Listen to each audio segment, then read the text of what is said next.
We are live here from the National Scholastic Press Association Convention at the Omni Hotel in Dallas. We are excited to be here and bring you high school game day this week. Special week, we're going into playoffs. It's going to be a hype one for sure. I'm excited for it. For sure. Coppell's taking on the Rowlett Eagles. I don't know if you remember, but we played them last year, first round of playoffs. It was a 2v3 seed, but this year we obviously went undefeated in district, so we're 1-4, or it's a 1 versus 4 seed.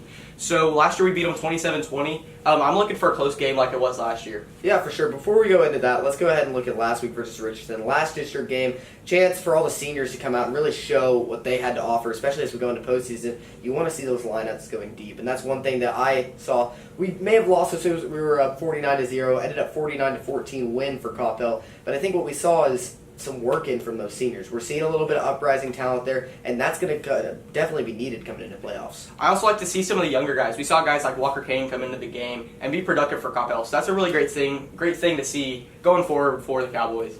They're coming off a great win versus Richardson. It was 49-14. They're going to have a lot of momentum going into the playoffs as opposed to what we're seeing out of Rowlett. Definitely, and I think the big thing going into this Rowlett game, Rowlett's coming off a 27-17 win versus Garland, but their losses have been a little shaky, Nick. What do you have to say about that? It's just their wins haven't been that great. They've been winning, but they haven't been great. Their last two games have been close. They've been within 10 points each. So they don't have that same amount of confidence, that same amount of momentum coming into the first round of playoffs. So I'm really looking for Coppell to build off of that big win last week and just roll over Rowlett. But obviously, Preston Weeks is a power impact player for sure. Seeing him, especially last year, he was lighting it up on playoffs. So definitely, confidence can't be too high going for Coppell. This Rowlett team is a great team. They can pass, and they have a really versatile offense, especially that we need to look out for. Preston Weeks is a dual threat athlete.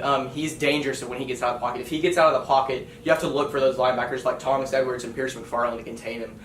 He's very dangerous. Right here, he's got almost 2,000 yards passing, and he's over 300 yards rushing for the year. So he's a dual threat athlete. So he's dangerous if he's in the pocket, if he's out of the pocket. So it's something that really Coppell has to be worried about this week. And I think that's good, especially coming into playoffs. You see teams who are really starting to hit their stride, and especially Coppell. I believe the defense have stepped up really big this year. You got players that are going both ways, like a Jonathan McGill, Gabriel Lemons, and stuff like that. Campbell Apuma, who has been big this year in interceptions. But you also got guys like Pierce McFarland and Thomas Edwards, like you said, that have stepped up on defense, getting those tackles. And so, I'm especially more confident. You said we're going to play Rowlett early in the season. I would have been worried. I'm more confident about this game because of how much the defense has stepped up for sure. It's crazy to see the impact and the change from things like the Allen game. Thomas Edwards finished the year at 94 total tackles, Pierce at 86. So it's crazy to see that impact from the players.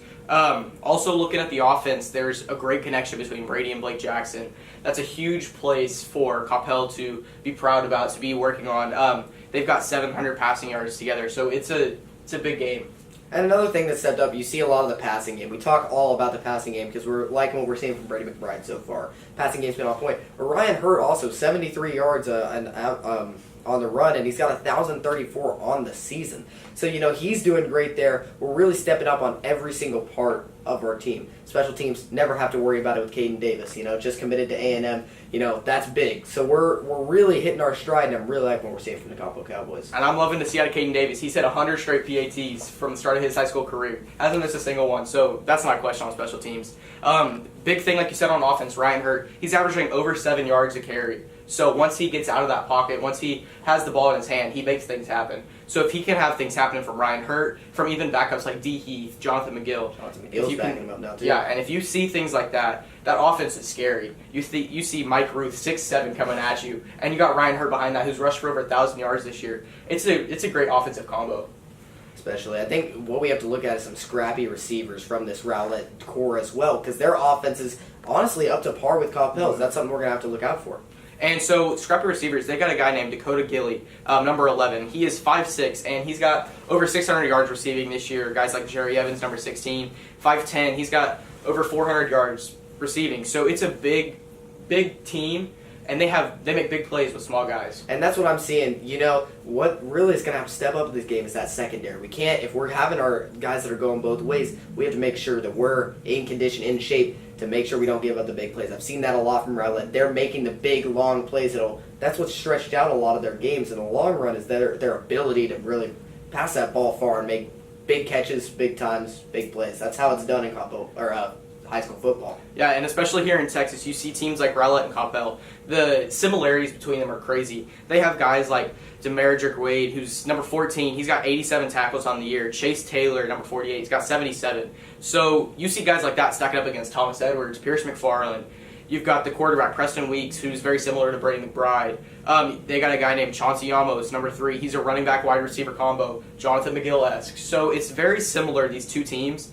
And so it's going to be a great game coming up tonight. I think a good thing to do is, who do you think really has to step up for this Cowboy, at least the offense? Who's going to have to step up in this game to make it? We know Brady McBride's going to play well, but who has got to step up in this game, in your opinion? I really want to see playmakers like Jonathan McGill, Gabriel Lemons. We haven't seen Gabe been a huge factor in a lot of games. Sometimes he gets the little slants, he gets the little curls, but haven't seen a big play from him like we saw from Blake Jackson last week.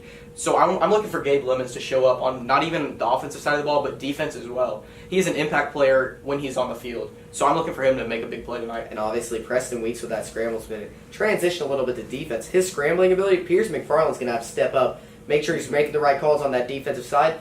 Can't allow Preston Weeks to get some yards on the run. If they lock that down early, they're going to get in his head, and that's what we're looking for.